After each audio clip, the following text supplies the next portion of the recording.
¿Qué tal? Muy buena noche a todas y a todos. Agradecemos muchísimo su presencia en una sesión más.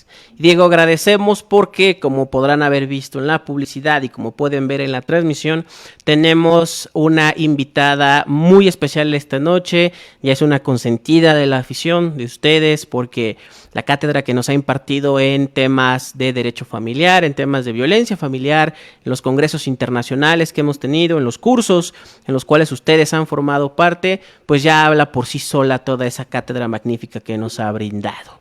Quiero, por favor, si hay algún perdido o perdida que no conozca a nuestra invitada, que le dé la más cordial bienvenida a la maestra Guadalupe Guzmán. ¿Cómo se encuentra esta noche, maestra? Gracias por acompañarnos.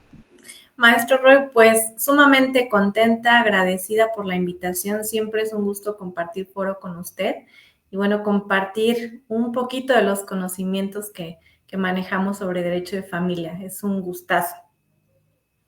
Gracias, maestra. Nosotros encantados de que nos acompañe nuevamente y sobre todo con un tema que ya lo anunciábamos en la publicidad, muy solicitado porque pues hemos visto cuestiones de divorcio, cuestiones de matrimonio, cuestiones de guardia y custodia, pensión alimenticia, pero siempre queda por ahí la duda de, bueno, a todo esto, ¿dónde entra la patria potestad? ¿Y por qué muchas veces se habla de pérdida de la patria potestad? Que es a donde queremos llevar la sesión de esta noche. Entonces, muchas gracias a todo el público que se va conectando. Estamos enviando las invitaciones al WhatsApp para que se puedan unir. Si alguno o alguna de ustedes no recibe el enlace por WhatsApp para entrar directo a la clase, les dejo el teléfono de su servidor aquí abajo, va pasando en la banda.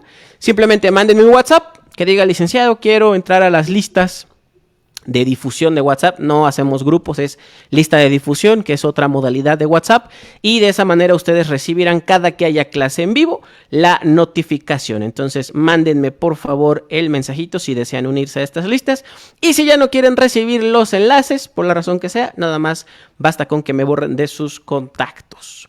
Muy bien, entonces maestra, ¿le parece que comencemos con la exposición de pérdida de la patria potestad? Para esto, maestra, me gustaría pues empezar por el principio. Como siempre y como fan suyo, he visto que también le encanta comenzar por definir lo que vamos a estudiar para que no quede duda después de qué es lo que estamos viendo. Y si vamos a hablar de perder la patria potestad, la primera pregunta que hay que hacer es: ¿qué voy a perder? Entonces, maestra, nos encantaría que nos apoyara con el concepto de patria potestad para comenzar a entender esta figura tan relevante en el derecho familiar. Claro que sí. Fíjate, maestro, que precisamente a razón de esta figura es como se empiezan luego a dar muchas confusiones y que la gente erróneamente no entiende este concepto o las diferencias con otras figuras. Por eso sí es importante aterrizarlo. Y parte de ahí surgen otras complicaciones, como que a veces llegan y nos dicen: es que le quiero quitar los apellidos al niño y que pierda todos los derechos. Ok, pero esto tiene que tener una justificación, esto tiene que estar dentro de un marco legal, y precisamente el tema nos da para esto, para hablar de la patria potestad. ¿Qué es la patria potestad? Precisamente va a ser todo ese conjunto de derechos, de facultades que se otorgan a los progenitores, tanto al padre o a la madre. ¿Para qué? Para poder ejercer un correcto cumplimiento de sus obligaciones. Obligaciones que también están estipuladas en nuestra legislación, pero que además de estar estipuladas, yo creo que a pesar de que no hay un código de cómo ser padres, o a pesar de que no existe una escuela que nos defina qué es lo que se debe de hacer mecánicamente para ser un buen padre o una buena madre, estas situaciones no se deben desprender tampoco de una situación de sentido común, ¿no? ¿Qué es lo que se procura con esta figura de la patria potestad? Pues precisamente que los hijos que tengamos estén protegidos, estén resguardados, estén con las mejores condiciones en todos los aspectos. Entonces, esta figura tiene precisamente esta finalidad: la protección de los niños a través de este otorgamiento a los padres de estos derechos y facultades que tienen que ver tanto como en el cuidado de su persona, como el cuidado de sus bienes. Entonces, en general podríamos entenderlo de esta forma. Perfecto, maestra, maravillosa distinción que hace porque justo es un problema muy común y no tiene nada de malo. Personas que no se dedican al derecho pues podrían pensar, ¿no? Oye, es que el papá es un desobligado, es que el papá se fue, quiero que pierda todos los derechos, todas las obligaciones. A ver si se puede, pero no es tan sencillo. Como todo en el derecho, sí sigue una lógica lo que tú me dices. Quiero que ya no tenga derechos respecto a mi hijo porque lo abandonó, porque nada más lo registró a su nombre y se fue y no aparece y no paga pensión. Sí te entiendo, en el sentir cotidiano comparto la idea contigo de que debería de perderlos, pero jurídicamente es necesario llegar a una resolución, a que un juez me diga, ok, ya perdió la patria potestad, para poder decir, ahora sí, ya no tienes derechos o ya no tienes este vínculo. La patria potestad, como bien refiere la maestra, viene del vínculo de filiación, viene de manera primigenia de los padres, padre y madre, hacia los hijos e hijas, y entonces se busca proteger a estos menores con ese cúmulo de derechos y obligaciones que otorga este vínculo. Pero vamos a empezar a entender entonces este concepto para distinguirlo de otras figuras y de las consecuencias a las cuales nos puede llevar la pérdida. Entonces, maestra, por aquí tenemos un esquema que nos va a explicar a las personas que van a detentar esta patria potestad. Y podemos apreciar por ahí una evolución en cuanto a, pues, qué es lo natural o lo habitual de quienes ejercerán la patria potestad, hasta un supuesto en donde pues no encontramos a quién y nos vamos con los sustitutos. ¿Nos podría explicar un poquito este progreso, de favor, maestra? Claro que sí. Bueno, por naturaleza jurídica, por cuestiones de filiación, ambos progenitores son los que tienen esta patria potestad. Y quiero recalcar mucho esta situación porque al decir ambos progenitores es que los dos deben de procurar precisamente este cuidado, este cumplimiento de derechos y de obligaciones hacia los hijos, y que precisamente se rompe cuando hay procesos o controversias familiares. Precisamente esta etapa de la pérdida de la patria potestad es una controversia que se da. Sin embargo, también debemos entender que como tal la pérdida de patria potestad tiene repercusiones graves en la cuestión familiar, en la cuestión de identidad del hijo. Por eso precisamente que es de mucho cuidado cuando se acercan a nosotros y nos comentan esta situación. Quiero que se pierda una patria potestad. Simplemente, tal vez, lo más recurrente que se escucha muchas veces es porque quiero cambiarle los apellidos. A ver, de esencia, el hijo tiene que tener una identidad, tiene que tener una serie de protección, y esto precisamente lo da de forma natural al padre y a la madre. Es decir, ambos van a tener este conjunto de derechos y facultades que la ley les otorga. ¿Cuáles van a ser los sujetos? Precisamente cuando hay unas causas de terminación de la patria potestad, es decir, ejemplo, cuando fallecen lamentablemente los progenitores, ¿a quién se le puede otorgar esta patria potestad? Pues precisamente a los ascendientes en segundo grado, que ¿quiénes son? Pues son los abuelos paternos o maternos. En el caso del Estado de México, también se extiende hacia los tíos. Entonces ahí hay otra jerarquía más, pero en el caso de la Ciudad de México sí es exclusivamente a los abuelos. En el caso también, como en el supuesto que nos atañe el tema de cuando se pierde la patria potestad, es cuando puede recaer hacia uno de los progenitores, o también muchos casos comunes como el hecho de que hay mujeres que no obtienen un apoyo del progenitor, y ¿qué pasa? Registran a los hijos como exclusivamente de la madre. Entonces, pues la patria potestad también en ese momento solo recae a favor de la madre. Estos son los supuestos en los cuales intervienen los sujetos para ejercer la patria potestad. Ahora, hablando desde la otra perspectiva, ¿quién es el sujeto activo? Pues la persona que detenta esta patria potestad. ¿Quién es el sujeto pasivo? Los hijos, quienes están sujetos a la patria potestad. Entonces, de forma amplia, de esta manera se integran las personas que pueden figurar en esta patria potestad.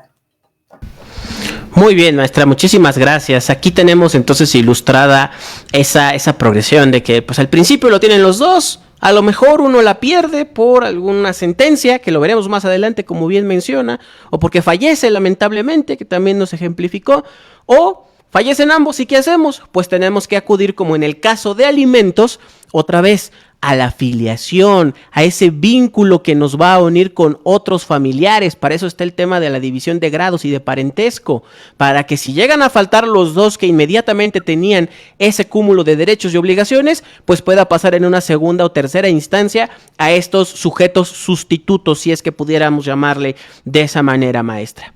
Y ahora viene a algo muy, muy específico en cuanto al tema de estas obligaciones que ya señalábamos. La patria potestad, al consistir en este vínculo en donde existen obligaciones a cargo de quien la detenta, pues nos trae diferentes tipos de obligaciones que tenemos ahí en el esquema, maestra. ¿Nos podría ayudar a ejemplificarlos, de favor? Claro que sí.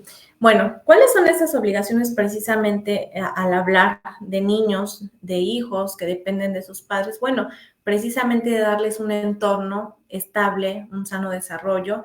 Yo diría también esta responsabilidad parental que surge precisamente de esta afiliación y que va a conllevar pues hacer lo mejor que se pueda para su estabilidad. Y esto obviamente nos lleva a varias vertientes. Lo primero y lo más importante es su seguridad. La seguridad física, sexual, psicológica, emocional. Cuidar y resguardar su integridad en todos los aspectos. Porque precisamente al ser personas que dependen de nosotros, estamos obligados a dar un cuidado correcto. Ahora ya no, ya ha evolucionado un poquito la forma de ver la disciplina hacia los niños, hacia los hijos. Todavía años antes era muy acostumbrado a que se educaba con agresión, a que se educaba golpeando a los niños. Por eso decían, mi hijo me tiene miedo porque hasta con la mirada me obedece, ¿no? Yo hago un movimiento e inmediatamente está sometido. Y muchas veces se normalizó esta situación y se veía correcta una violencia, un miedo hacia los progenitores porque se le relacionaba con la disciplina. La ley, sí, obviamente nos permite ejercer actos de disciplina, pero no a razón de violencia ni física, ni sexual, ni nada, porque ya más adelante también lo vamos a ver. Esto puede ser una causal para perder la patria potestad. Y que incluso a razón de los mecanismos internacionales de la protección contra la violencia familiar también puede ser sujeto de aplicación de medidas de protección. Entonces, nosotros debemos de cuidar muchísimo los aspectos importantes para cuidar a los niños, para que no se les violente. Y parte importante en todas las controversias familiares es que se proteja su integridad también emocional. Es muy lamentable, maestro, que ves constantemente que ya estando en una controversia, desde un divorcio hasta guardia y custodia o todo tipo de controversias que se dan, porque luego ya hasta se pelean hasta porque no están a gusto con un corte de cabello para el niño, o por la escuela, o porque lo viste el día que no te tocó, muchas cosas que buscan nada más estar en conflicto. Y eso también se integra o se puede llevar a la realidad como una cuestión de violencia. Estamos violentando a nuestros niños porque los estamos utilizando como instrumentos en controversias, en juicios que a lo mejor ni siquiera entienden. Entonces es importante entender la figura de los padres y esta responsabilidad, estas obligaciones que tenemos, que más allá de ver una situación controversial, yo tengo que velar por esta estabilidad. ¿Qué es lo mejor para mi hijo? ¿Qué es lo mejor que yo les puedo brindar? Obviamente, esta primera parte de la integridad física, sexual, emocional es lo más importante, porque de ahí parte, pues, que un ser humano pueda crecer y desarrollarse adecuadamente. Y yo hablaba mucho también y siempre comento la cuestión humana. Muchas veces la familia, no muchas veces, estoy segura que la familia es el eje importante para una mejor sociedad. En reiteradas ocasiones, en casos criminales, en casos de adolescentes que cometen delitos y nos vamos más allá, nos percatamos que la violencia surge precisamente desde el hogar, desde la casa, con padres ausentes, con padres violentos, y de ahí se van desarrollando unas situaciones más lamentables. Entonces, esta obligación es importante que la consideremos porque es en función de apoyar a nuestros hijos y de darles lo mejor que esté en nuestras manos para que puedan crecer y ser buenos seres humanos y tener un sano desarrollo. Obviamente esto conlleva también otras situaciones secundarias que implica lo que decíamos de las normas, de la disciplina, de los límites, pero sin ejercer violencia. Podemos disciplinar con amor, con reglas, con perspectiva más clara de lo que es bueno, lo que es malo, pero sin violentar a los hijos. Obviamente también proporcionarles lo necesario para desarrollar las habilidades en las que puedan ser buenos, darles un sano nivel educativo, habilidades emocionales, todas las herramientas que estén a nuestro alcance para que puedan ellos tener una amplia cultura, un amplio esparcimiento y puedan crecer y vivir una niñez adecuada. Obviamente, también una bien importante que está abajo, pero no es que no tenga la relevancia suficiente, es demostrar afecto. Fíjate, maestro, qué importante es para un hijo o un niño recibir afecto de sus progenitores, sentirse amado, sentirse importante, sentir precisamente esa presencia de los padres, ¿no? Alguien que te diga, tú puedes, estás aquí, me importas. Realmente a mí me entristece mucho y te lo digo como persona que me dedico a esta materia y que veo muchísimas cosas, el ver cómo los padres dejan en segundo término a los hijos y terminan sin importarles. Les es más importante ganar un juicio, darle en la torre al otro, que hacerle ver a su hijo que es importante, que lo quieren, verlo feliz incluso conviviendo con su otro progenitor. Y más triste es cuando luego inventan algunas cosas. De verdad, a mí me llegó a tocar situaciones que en este caso era una mamá que me decía, es que el niño no le gusta estar con su papá y que lo escuche el juez porque él no quiere. Y digo, ok, ¿por qué? Ya indagó. No, es que lo trata mal y es violento, etc., porque había mil excusas. ¿Y qué crees? Que al momento de la escucha de los niños, obviamente ya que se dictó sentencia, ya nos percatamos que a la juez le dijo otra cosa. O sea, le dijo, yo quiero estar con mi papá, yo quiero sentir que me quiere, yo quiero sentir que existo para él. Y la verdad es que, pues mi mamá me dijo que dijera esto. Entonces, a veces se trata de preparar a los niños y se trata de influenciar en ellos, pero los niños son muy espontáneos y de repente, pues sacan su lado emocional y expresan lo que sienten. Entonces, es importante demostrar este afecto porque la desatención, el abandono, trae consecuencias y no solo legales, como lo que vamos a ver, porque esta situación puede ser una causa igual para perder la patria potestad. Sabes que no te interesa tu hijo, no lo has visto, no has preguntado por él, pero ¿qué daño se le está haciendo a ese niño? Que muchas veces necesita de sus padres. Entonces, en general, esas son las obligaciones que tenemos que cumplir al ejercer la patria potestad.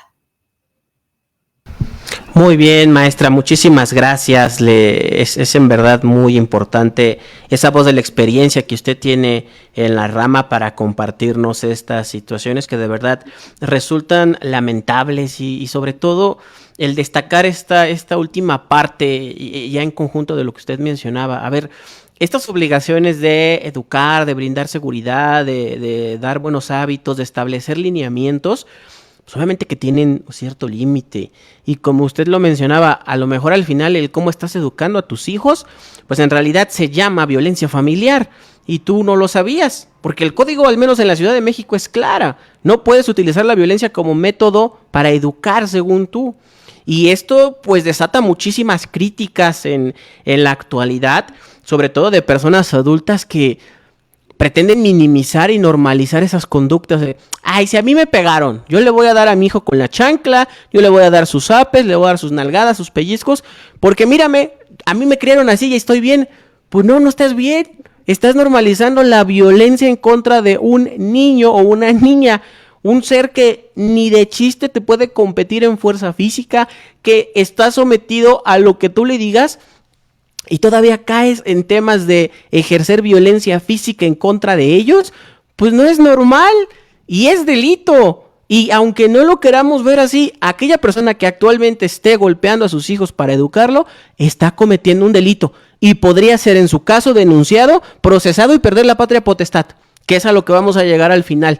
Así de crudo. O sea, no me digan que como a mí antes me pegaban, voy a llegar con el juez a decirle eso y no va a pasar nada. Pues no. Yo estoy a la espera y de verdad tengo muchas ansias, maestra, de ver el primer caso del menor que vaya y denuncie a su padre o su madre por estarlo educando a base de golpes.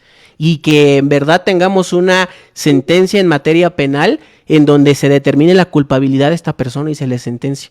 De verdad que es de esos casos que me encantaría ver, así como las pensiones alimenticias de adultos mayores que le piden a sus hijos irresponsables que los tienen abandonados, es otra de esas cuestiones que ojalá el tiempo me alcance para ver un juicio de esos, y una sentencia a favor de estas víctimas.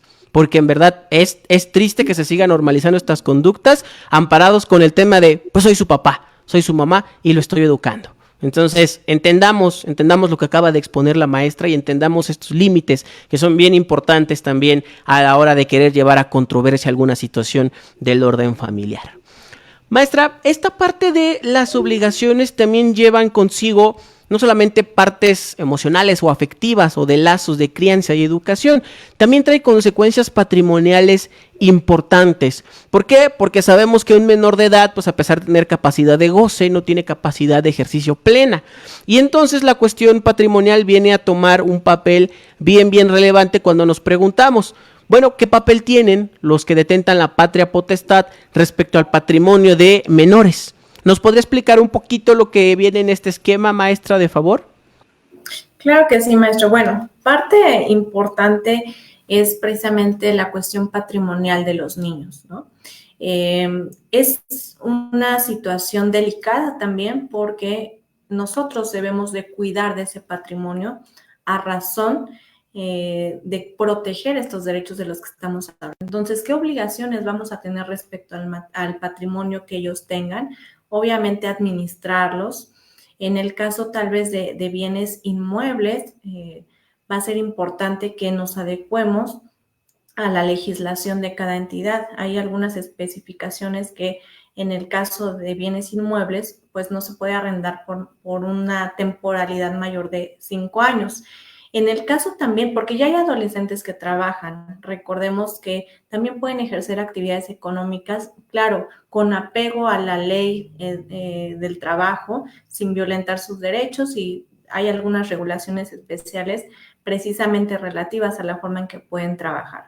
Yo recuerdo mucho tiempo, maestro, que en mi adolescencia pues trabajé, recuerda que estaba de moda empacadores en las tiendas de Walmart, bueno, ya ando diciendo marcas también, pero sí estaba de moda, y bueno, era una forma de generar recursos y de trabajar y de poder allegarte también de ciertos medios económicos para solventar algunas necesidades, incluso personal, o ayudar a tu familia.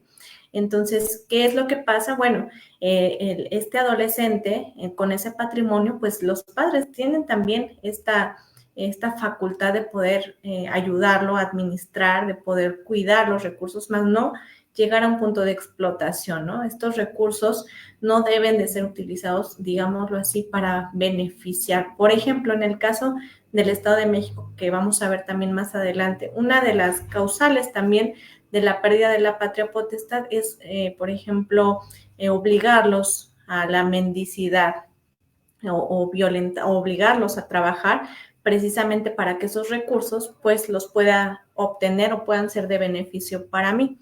Entonces es importante saber diferenciar esta circunstancia y poder determinar hasta qué puntos puedo tener esta protección del patrimonio y esta administración.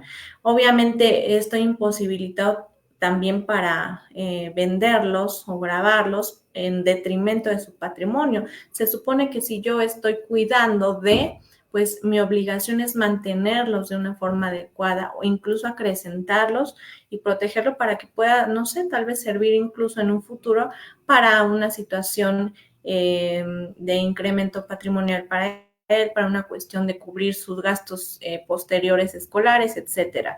Hay algunos medios que son adquiridos, como en el caso de estos inmuebles, a decir, bueno, ¿por qué un menor de edad va a tener un inmueble? Bueno, sabemos que existen, por ejemplo, las donaciones, las cuestiones de legados, en las cuestiones hereditarias, donde se le puede dejar un bien o incluso tal vez ser beneficiario de rentas o algún ingreso económico. Y bueno, los padres, al ejercer esta facultad y esta facultad de la patria potestad, pues están obligados a proteger ese patrimonio, es parte de, y yo creo que viene como muy lógica esta situación, ¿no? Es patrimonio de los niños, de los adolescentes, del menor de edad, pero tú tienes como a ti te pertenece esta capacidad legal, puedes proteger estos bienes, puedes ayudarlo a administrarlos y puedes brindar todas las medidas para una correcta distribución y protección del patrimonio. Correcto, maestra, muchísimas gracias. Esta parte bien importante sobre la administración, hay que entenderlo con el verbo que es, administrar. Los menores, las menores sí pueden tener patrimonio propio, por supuesto. Y aquí nos marca la ley dos formas de que lo adquieren, por su trabajo o por otros medios, como la herencia que usted mencionaba, la donación. Aquí la diferencia que nos precisa el código es que los bienes que sean obtenidos por el trabajo son 100% de estos menores de edad. Y los que sean adquiridos por otros bienes corresponderán en administración y 50% en usufructo para los que detentan la patria potestad. Pueden renunciar a este usufructo, sí pueden, pero por ley les corresponde. Y tienen obviamente estas prohibiciones que usted ya mencionaba. No pueden vender, no pueden enajenar, no pueden ni siquiera rentar por más de 5 años el caso de los bienes de estos menores de edad. Esto hay que verlo y entenderlo, colegas, como lo que pasa con el tema de los albaceas. Maestra, cómo se confunden en la práctica los albaceas respecto a la calidad que tienen dentro de la sucesión. Ojo ahí, el albacea no es dueño de los bienes. El albacea no decide cómo se van a destinar o para dónde va cada bien que esté dentro de la sucesión.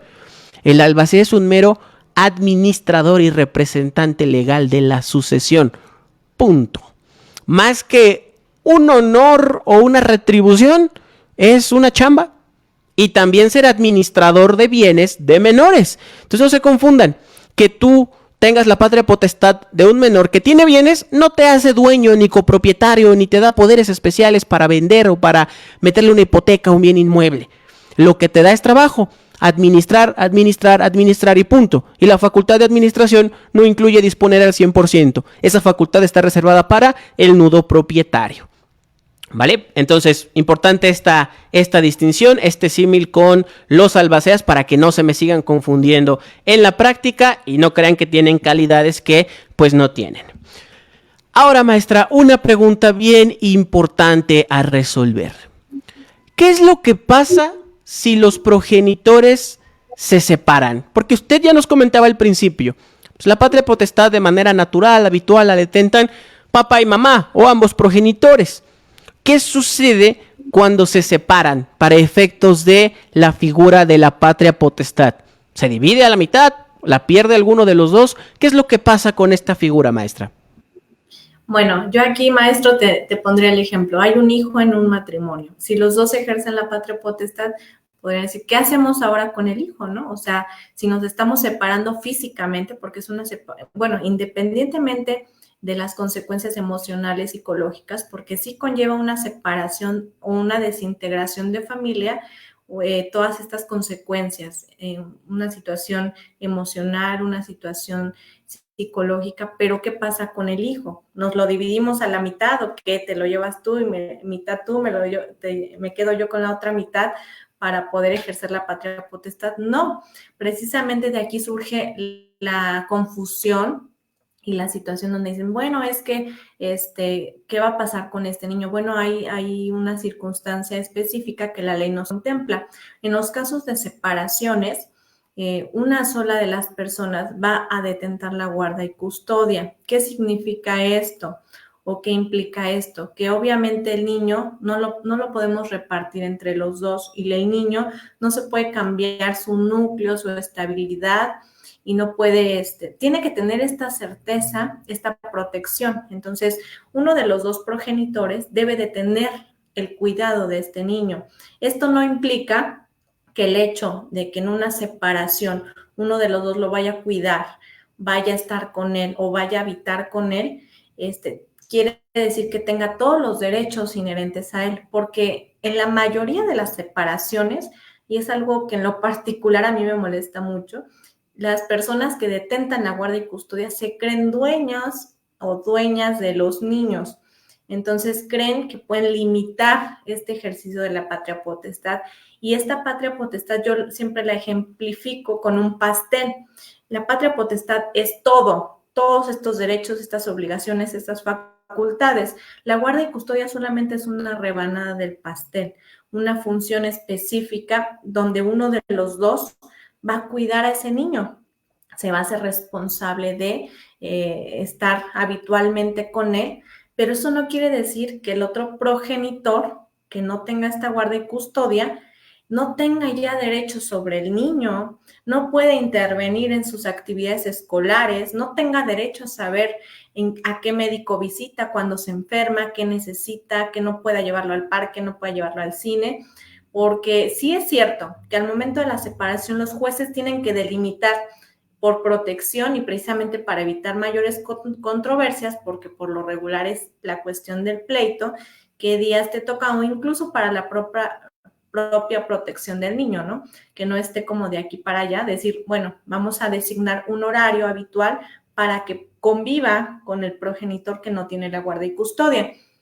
Pero esto no quiere decir que se eliminen o que nada más esté supedito a lo que diga la persona que tiene la guardia y custodia. O sea, si mi hijo en un momento que no le toca la convivencia me dice, quiero ver a mi papá, quiero ver a mi mamá, tiene el derecho de, porque no se elimina la cuestión o ese lazo paterno filial o materno filial. Siguen esta situación y se debe de poder seguir motivando, seguir fortaleciendo estos lazos familiares y afectivos. De igual forma, les reitero, no tenemos por qué excluirlo de las decisiones importantes de la vida del niño, o sea, ni por qué no avisarle. Entonces, es algo que debemos de comprender mucho y debemos de captar esta diferencia en que es de forma general la patria potestad, pero sí, el juez está obligado a delimitar, pues, en casos de separaciones, con quién va a habitar este niño, pues, para poder proteger este entorno y además, considerando algunas circunstancias relevantes como el tiempo que se le pueda dedicar al cuidado, como la mayor parte de atención, el que se desarrollen los lazos con la familia extensa, muchas circunstancias que se toman para decidir con qué progenitor se va a quedar, pero en general toda esta amplitud de cuidado hacia el menor sigue siendo responsabilidad de los dos. No lo puedo limitar de forma unilateral si yo tengo la guardia y custodia. No soy dueño o dueña de mi hijo. O sea, que se quiten esa idea. No somos dueños de los niños. Exactamente, maestra. Bien dicho el tema de separar estas dos figuras, porque por aquí nos preguntan, por ejemplo, guardia y custodia aparentemente significa lo mismo. No, hay una diferencia bien sustancial que ya explicó la maestra y que vamos a ver más adelante en cuanto a las diferencias de patria potestad y guardia y custodia. Ya lo ejemplificó con el pastel y la rebanada de manera perfecta. Entonces, a continuación lo analizaremos. Pero antes, colegas, queremos hacerles una serie de invitaciones.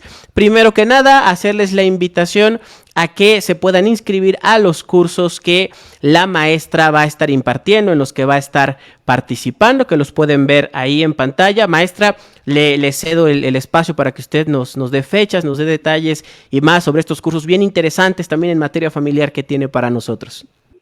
Claro que sí, maestro. Bueno, el primero el de la derecha que ven de divorcio incausado, ya va a ser este día jueves. Es un tema bastante también complejo el divorcio incausado y más sobre las situaciones inherentes que se dan de la terminación de un vínculo matrimonial. Entonces vamos a estar platicando de aspectos prácticos relacionados con los alimentos y la pensión compensatoria.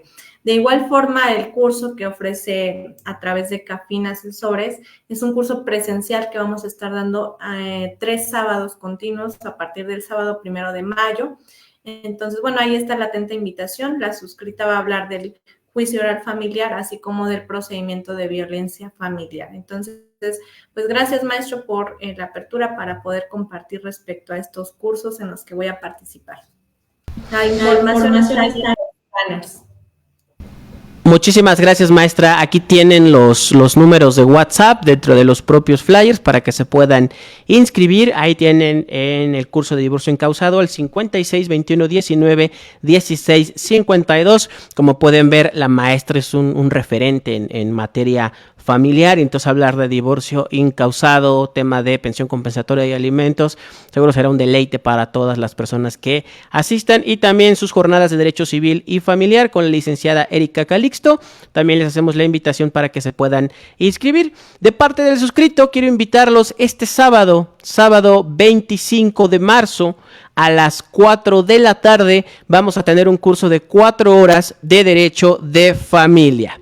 Es un curso que abarca el temario que tienen en pantalla: familia y parentesco, alimentos, matrimonio y divorcio, delitos en materia familiar y taller de redacción en materia familiar. Maestra, no sé si le pasa, pero cómo me piden formatos. Lick, pásame un formato de demanda de alimentos. Y yo, a ver, no te puedo dar un formato porque no sé tu caso en específico, no sé, no vas a saber ni siquiera acomodar el tema de las prestaciones, ni siquiera estás en Ciudad de México, que son los que yo tengo.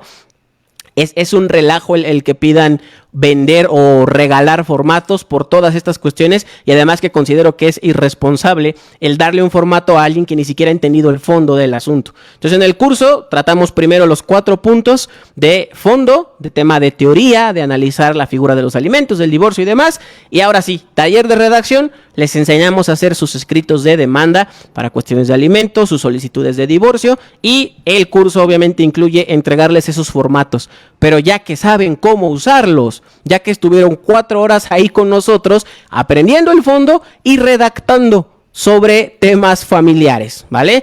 Ahí sí pueden tener el formato. De otra manera, al menos su servidor no los vendo de ninguna manera, porque reitero, es una irresponsabilidad el mandarlos a la guerra sin fusil y nada más con un machote, que seguramente va a estar todo mal hecho al final. Entonces va a estar este 25 de marzo con el doctor Alexander Saavedra desde Lima, Perú, para compartir con ustedes este curso de Derecho Familiar.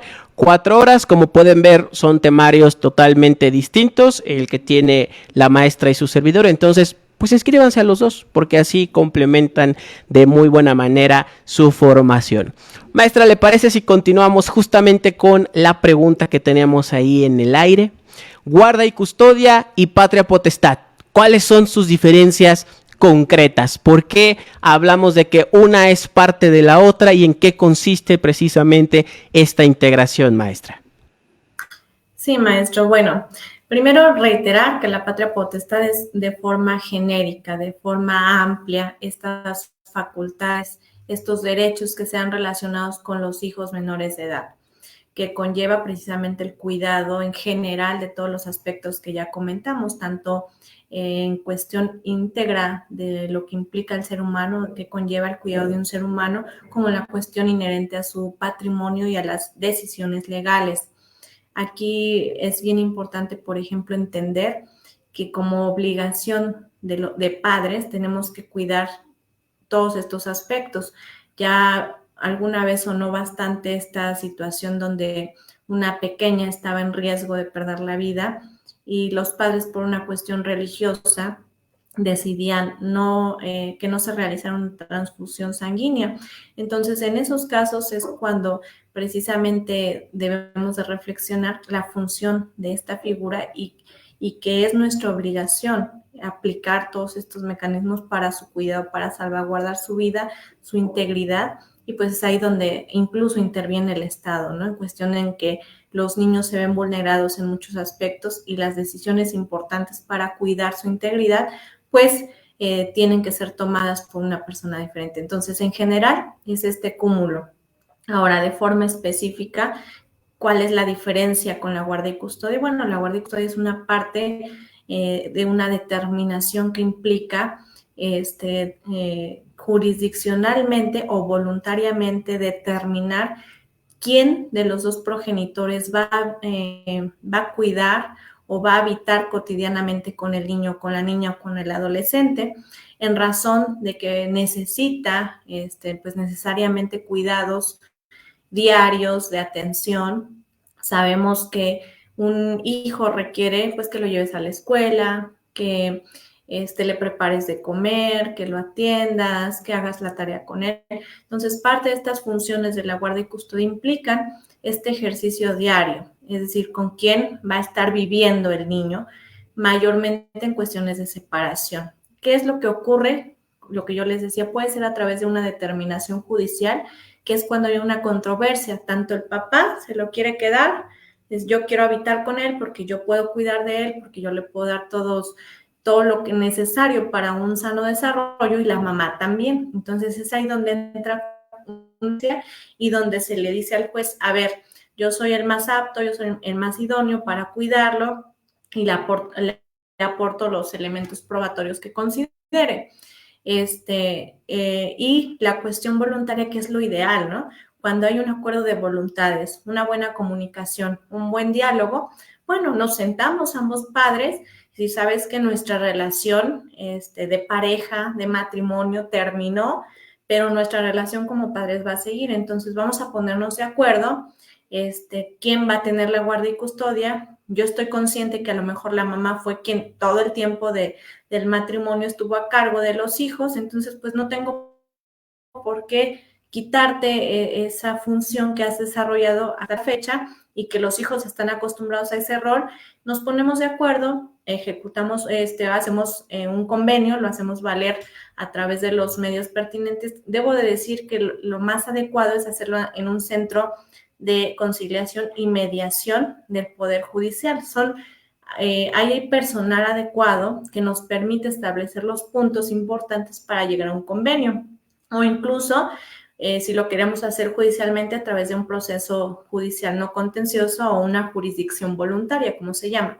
Entonces, de esta forma nos podríamos poner de acuerdo, pero hay que ser realistas. Si hay una excelente comunicación, incluso ni siquiera sería necesario tener que regular esta circunstancia, pero lo conveniente es que sí se haga para evitar futuras complicaciones, como los casos en los que se sustrae a los niños, en los que ya se los llevan a otro estado, a otro país. Entonces, esa es la diferencia primordial.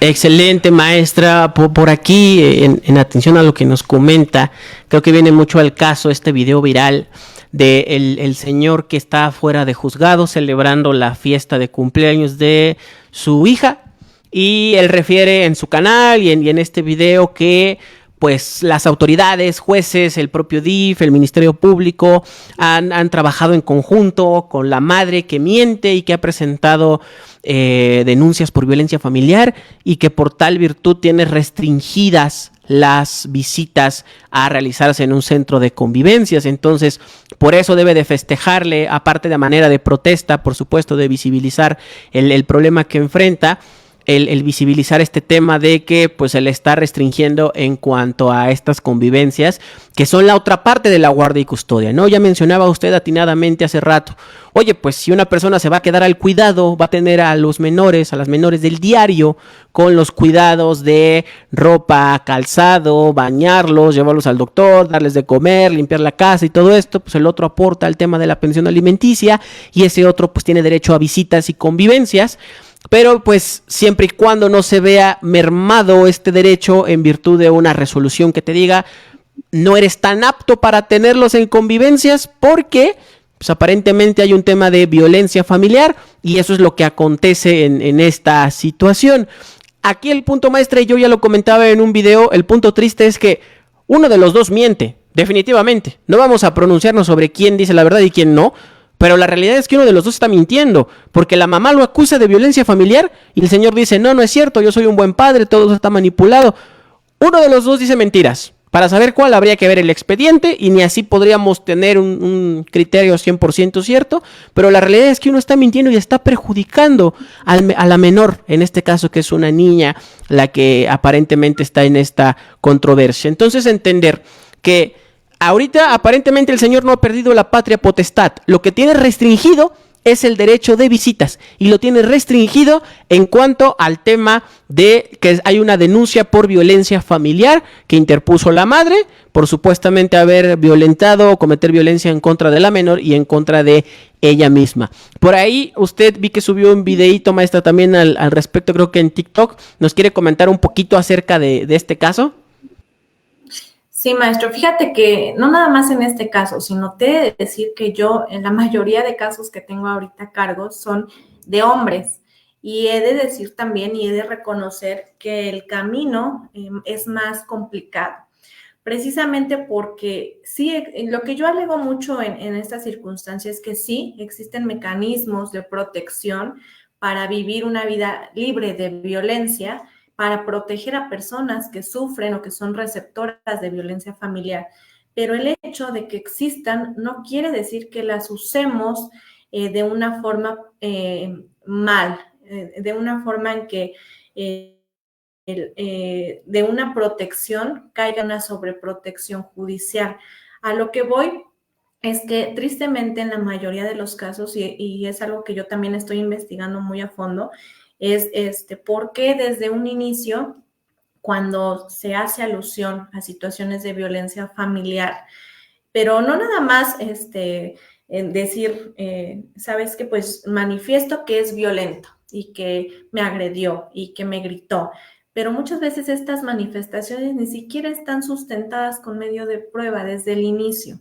Nada más son manifestaciones o incluso muchas veces sí aperturan carpetas de investigación que tienen 4 meses que se aperturaron y no tienen seguimiento, ni siquiera han acudido a las periciales que establece la autoridad investigadora, en este caso la Fiscalía. Entonces, ¿qué certeza jurídica pueden tener estas manifestaciones o estas copias de una carpeta para acreditar o para presumir que hay violencia? Y de tajo, pues no se permite escuchar, ese es un punto muy controversial, no se permite escuchar al presunto generador, porque de tajo dicen, bueno, o sea, mientras que sí o mientras que no, yo tengo que proteger a los niños y tengo que proteger a la presunta víctima. Pero mi pregunta es, bueno, si de repente me estás hablando de hechos que ocurrieron hace 4 meses, 5 meses, o sea, ¿qué diferencia va a hacer que puedas esperar para restablecer una convivencia y previo escuchar la otra versión o escuchar a los niños? Yo creo que en estos casos sí es muy importante una escucha inmediata de los niños. A ver, sabes que para pronunciarme respecto a esto, pues tengo que escuchar al niño y me voy a dar cuenta si efectivamente el niño es víctima de violencia o si quiere ver a su progenitor o a su progenitora y poder ahora sí pronunciarme con una mayor certeza. Entonces tenemos que tener mucho cuidado. Fíjate que hoy también tuve una audiencia, la audiencia inicial en un procedimiento especial de violencia familiar.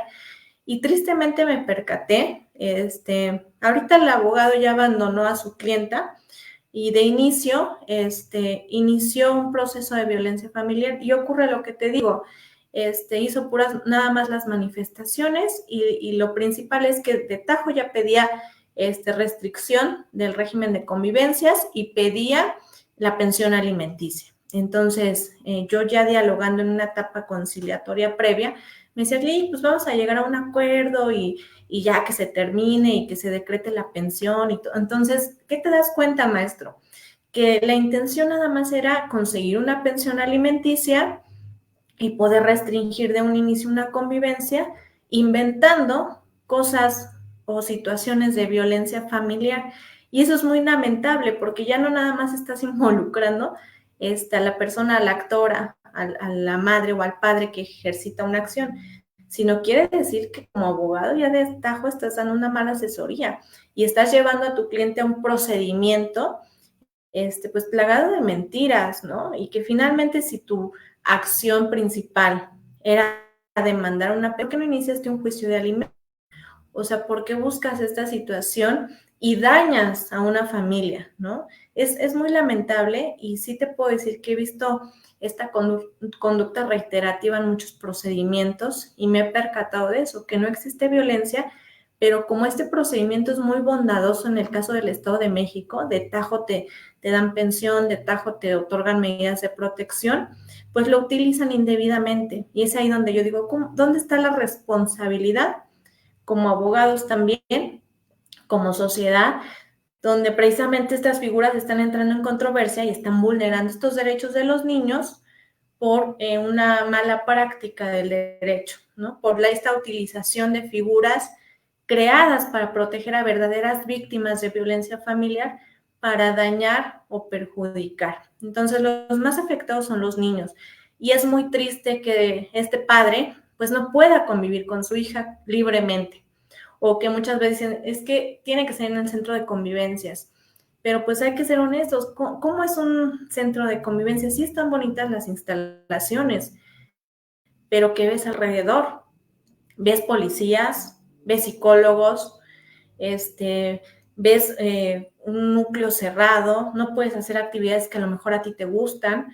Entonces, para un niño, no es una sana convivencia desde mi punto de vista. ¿Por qué limitar al padre o a la madre de convivir libremente con su hijo? Obviamente, sí tienes que asegurarte de que esté bien o de cuidar su integridad, pero pues por eso allégate inmediatamente de algún medio probatorio fehaciente para poder restringir de tajo una convivencia. Pero bueno, es en general mi opinión, maestro. Totalmente acertada, maestra. Creo que una labor bien importante de nosotros como abogadas y abogados, y esto va para todos y todas, es ser un filtro de lo que el cliente nos manifiesta.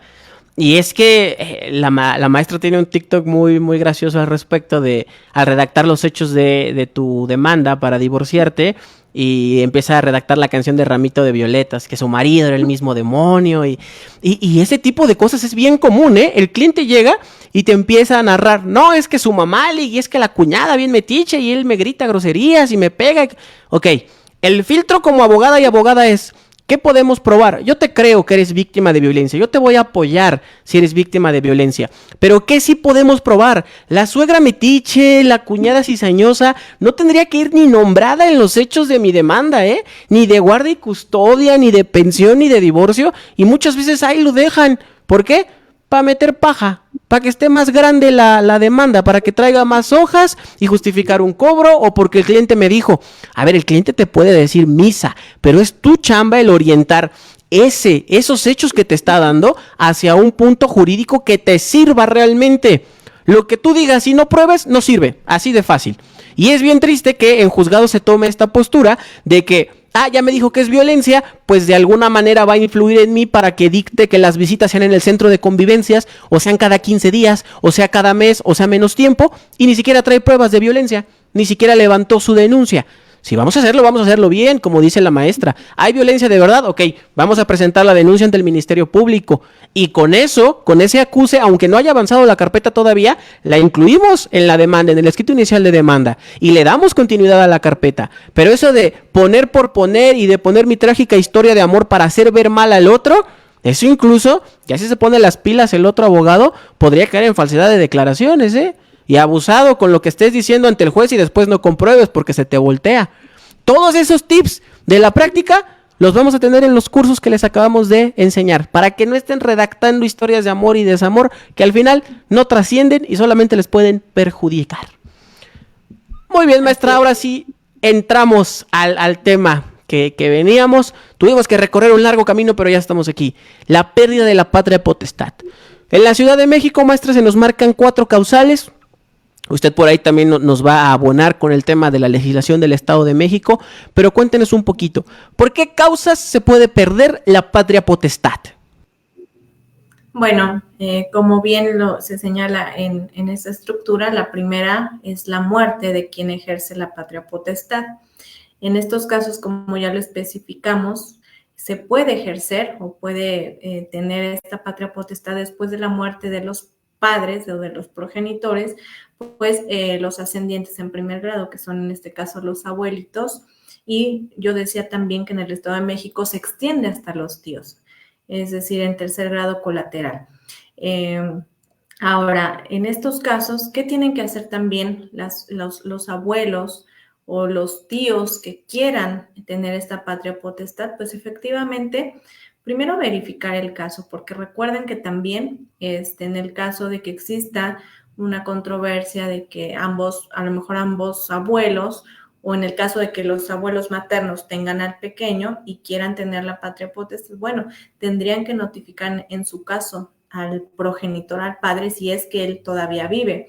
En muchos casos se da que lo abandonó y no sabe nada de él, pero aún así tiene que ejercer este derecho si está debidamente registrado. En el caso, como yo se los planteé, que no haya un registro de ese progenitor, pues ¿qué se tiene que hacer? Nada más un procedimiento judicial no contencioso especificando esta situación, que el menor pues fue registrado exclusivamente por la madre, ya que el padre pues nunca tuvo interés en en registrar o reconocer la paternidad de este niño.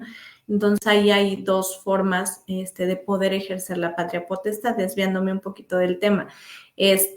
Pero bueno, es una causa de terminación y a su vez de que pueda detentar esta patria potestad los familiares que ya señalamos. Obviamente con la mayoría de edad.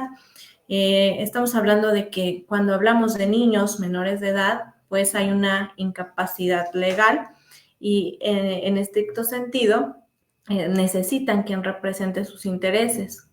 Esa es la función de la patria potestad, pero cuando tienes la mayoría de edad, legalmente aquí en México a los 18, pues ¿qué ocurre? Ya tienes esa capacidad jurídica para tomar decisiones y para ejercitar acciones que consideres pertinentes para salvaguardar tus derechos, para proteger o ejercitar algunas acciones que consideres pertinentes, como en el caso que ya sabemos que demandamos incluso reconocimientos de paternidad o que dicen quiero una pensión alimenticia, soy mayor de edad, pero estoy estudiando, entonces ya puedo ejercer una acción para demandar este pago de pensión alimenticia por propio derecho. Entonces ya no tendría razón de ser que siga existiendo la figura de la patria potestad mayores de 18 años, porque ya tienen esta capacidad legal.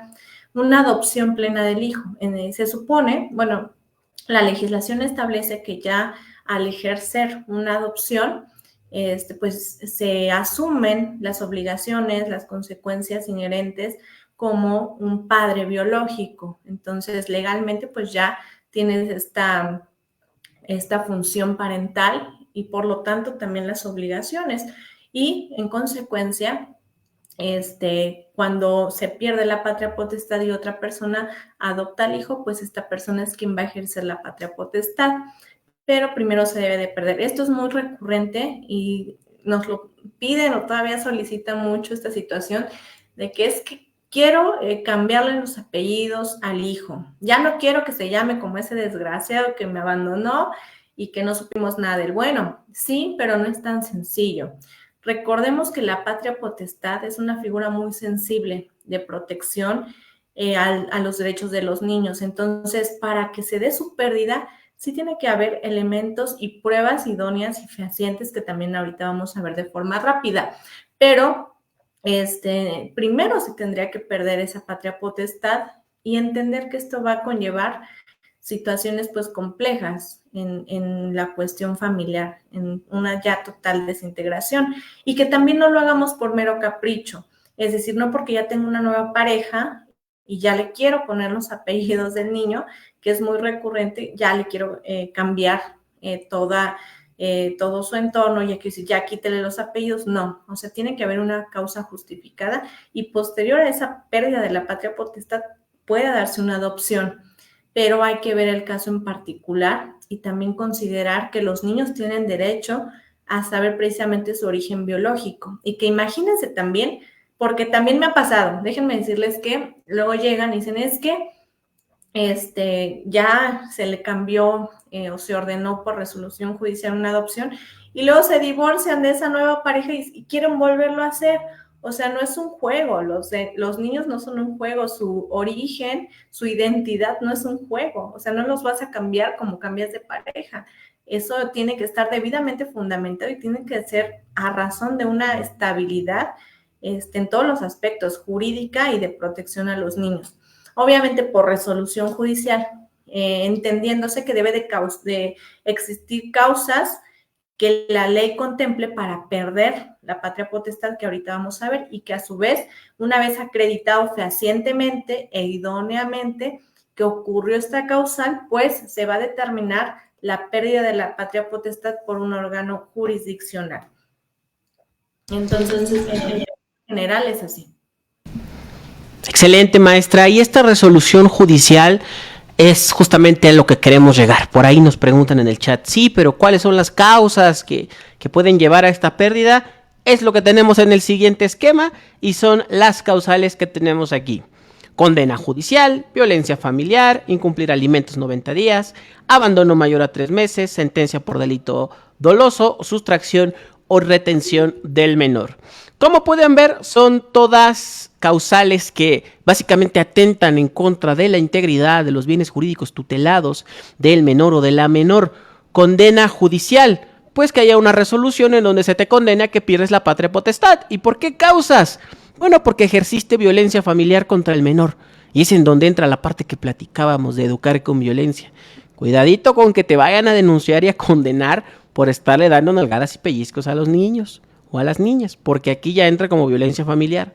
Incumplir alimentos 90 días, que supongo, maestro, también es un pan de cada día para usted, tema de incumplimientos de pensiones alimenticias, saber que también podemos llevarlo a este otro paso. Una vez que ya te fijaron la pensión alimenticia, que ya te notificaron que estás obligado a pagarla, pasan 90 días y no cumples, en ese momento, no solamente en la Ciudad de México pierdes la patria potestad, es un delito. Tendrías que iniciar el procedimiento correspondiente para acreditar que no ha pagado en esos 90 días y para denunciar ante el Ministerio Público por la comisión de este hecho que está tipificado, que es la omisión de suministrar alimentos. Abandono mayor a 3 meses, que ahorita vamos a ver en qué consiste el abandono, porque existe por ahí muchísima confusión al respecto. Sentencia por delito doloso cometido en contra del menor o la menor, delito doloso, además de la violencia familiar, cualquier otro delito doloso, y la sustracción o retención ilegal del menor. ¿Qué significa? Que a lo mejor tenías derecho a visitas cada semana y porque se te antojó, te quedaste con el menor o la menor durante 2 semanas. No le contestabas el teléfono a la madre, lo tenías ahí resguardado nada más para molestar porque pues es un clásico también que quieran utilizar a los menores y las menores como instrumentos de negociación. Ah, estoy enojado contigo, pues ahora me quedo con el niño o la niña un día, 2 días más y no te contesto el teléfono. Aguas, porque la sustracción o retención ilegal son causales de pérdida de la patria potestad. Obviamente tendríamos que acreditarlo, pero estas son las causales que nos marca la Ciudad de México. Maestra, ¿usted nos podría abundar un poquito más al respecto y por ahí comentarnos semejanzas y diferencias con el Estado de México, de favor? Claro que sí, maestro. Bueno, de forma general les puedo decir que cuando llegue un asunto de este tipo o estén en un supuesto de esto, lo primero que tenemos que entender es que debemos de tener las pruebas pertinentes para acreditar el supuesto que vamos a establecer en nuestra controversia, en nuestra demanda. También debo de reiterar que en el caso del incumplimiento alimentario, caso de la ciudad que sea por 90 días o más, a diferencia del Estado, o sea, ya a partir de 2 meses ya hay un incumplimiento. En esta causal es de las exclusivas en que se va a poder en un futuro recuperar la patria potestad si así se tiene como finalidad. Es decir, puede ser que a lo mejor sí hubo un incumplimiento, no sabemos de repente si es justificado o injustificado, pero a lo mejor no lo hice valer judicialmente. Justificado quiero decir que hay una causa de imposibilidad para cumplir mis deberes alimentarios, pero no nada más que exista esa causa de justificación, sino que yo como deudora alimentaria tengo la obligación de dar aviso al órgano jurisdiccional. ¿Sabes qué? Pues me quedé sin trabajo. ¿Sabes qué? Cambiaron las circunstancias y a través de una nueva controversia o de un incidente, pues te solicito que la adecues al contexto actual y real y pues redúceme la pensión alimenticia, ya sea de forma temporal o ya sea de forma definitiva. Entonces ahí ya hay una causa justificada, pero bueno, puede ser que tal vez no lo pude hacer o X o cualquier circunstancia, pero yo no quiero perder la patria potestad. En un procedimiento posterior puedo solicitar la recuperación de esa patria potestad, hablando exclusivamente de esta causal. ¿Y cómo lo puedo hacer? Bueno, justificando y dando y acreditando que ya cumplí con esos adeudos, además de otorgar la garantía por un año, además de ir al corriente tal vez en un periodo de 6 meses. Esto va a depender de la legislación en la que estés, pero es decir, me estoy reivindicando, me da esta oportunidad de poder recuperar la patria potestad. Situación diferente con otras causales, cuando por ejemplo se dan una situación de violencia familiar, que ya es un daño irreparable tal vez, y que por violencia familiar no nada más vamos a entender lesiones, es decir, puede ser una violencia psicológica, una violencia emocional, o que a lo mejor digan, es que nada más una vez le pegué, nada más una vez lo maltraté, pero ¿qué crees? Que sabes que lo maltrataste? Le pegaste con un cable a lo mejor y le dejaste marcado. Y el niño es un daño, un trauma que ha permanecido y trae las marcas y lo ve y es un daño irreparable. O lo quemaste con un cigarro o lo descalabraste. O sea, hay que ver las circunstancias, porque puede ser una sola agresión, pero esa agresión ya lo marcaste para siempre. Entonces, en estos casos, pues no vas a poder recuperar la patria potestad, porque ¿cómo te reivindicas de un daño de este tipo? A diferencia, por ejemplo, también del Estado de México, hay otra causal que yo también señalé, que decía, bueno, violencia familiar, conductas depravadas, abandono de deberes, tanto de guarda y custodia como de alimentos. O sea, porque también puedes abandonar en tus deberes de guardia y custodia. Puede ser que ya te hayan decretado la guardia y custodia y de repente digas, ah, bueno, pues ya la tengo, pero me quiero ir a cotorrear, ¿no? Me voy a ir de viaje 2 meses y se la dejo a los abuelitos, ¿no? Y me voy y no me atiendo de los hijos y estoy incumpliendo con mis deberes de guardia y custodia. Estoy abandonando. Entonces, aquí también puede haber una causal y que me parece importante porque, pues, no nada más se da la causa de que pues, la gente que se desobliga de la pensión, sino también del cuidado. Es la cuestión de la mendicidad. ¿Cuántos niños vemos pidiendo limosna en los semáforos, vendiendo chicles, o que las mamás pues los traen cargando para dar lástima? O sea, estos actos en el Estado de México también pueden ser causas de pérdida de patria potestad. Y yo, por ejemplo, apenas vi un caso donde estaba una mamá cerca de mi domicilio con una niña discapacitada en silla de ruedas. La tenía a pleno rayo del sol, la tenía, no sé si la alimentó o no, pero estaba de verdad en pleno rayo del sol, con el tráfico, con la gente, y pidiendo dinero para su manutención. Entonces, en ese momento llegó una unidad de atención a violencia familiar del Estado de México, y bueno, yo no vi en qué terminó, pero sí la estuvieron dialogando con ella y se quedaron ahí. Y obviamente esto puede ser una causa de pérdida de edad, porque si tú tienes la fortaleza, pues ¿qué haces exponiendo a un menor a a ese peligro, ¿no? O a esos actos que no tienen necesidad? Tú tienes que allegarte de los medios para poder solventarlo. Entonces, estas son las diferencias. Obviamente también la cuestión de los delitos, ¿no? Implica, si ya cometiste un delito, hay casos hasta de feminicidio en contra de la propia madre del niño. Entonces, si ya fuiste condenado, por ejemplo, por un acto de este tipo, un delito, que asesinaste a la mamá de tu niño, pues lógicamente, pues va a tener como consecuencia que pierdas la patria potestad. O sea, es por una situación de protección, ¿no? Es un peligro.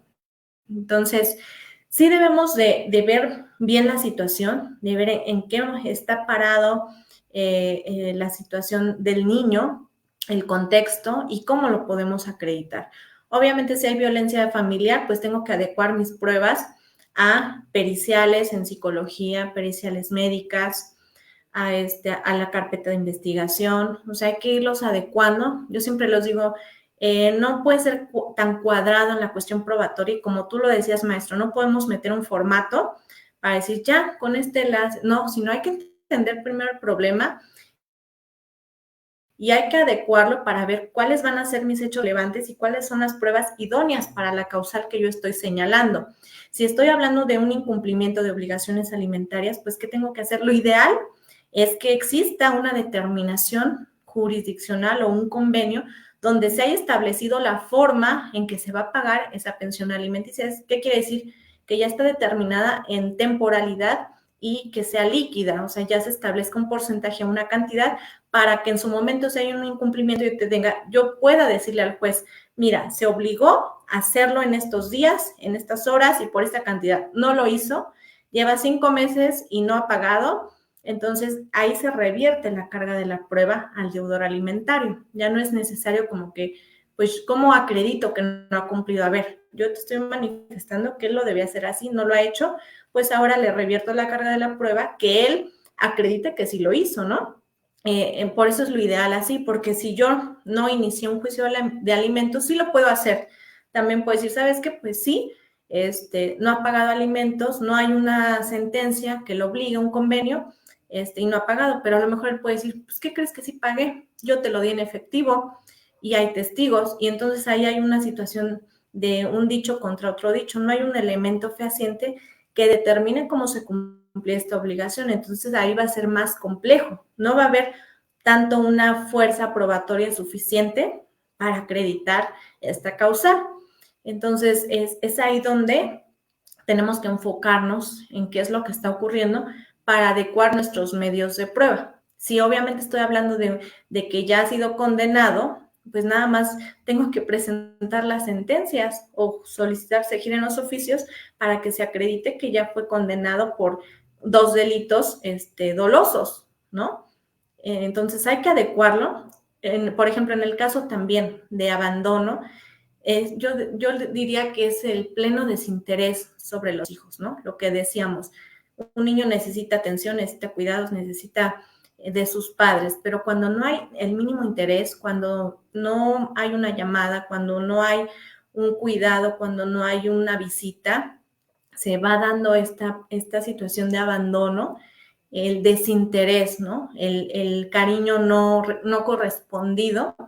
Y aquí sí es importante escuchar a los niños, porque ¿quién más te va a decir que un niño? ¿Sabes? Pues ya ni me acuerdo cómo es mi papá o cómo es mi mamá. ¿Sabes qué? Pues yo sí quiero ver a mi papá, pero él le llamo y no me contesta.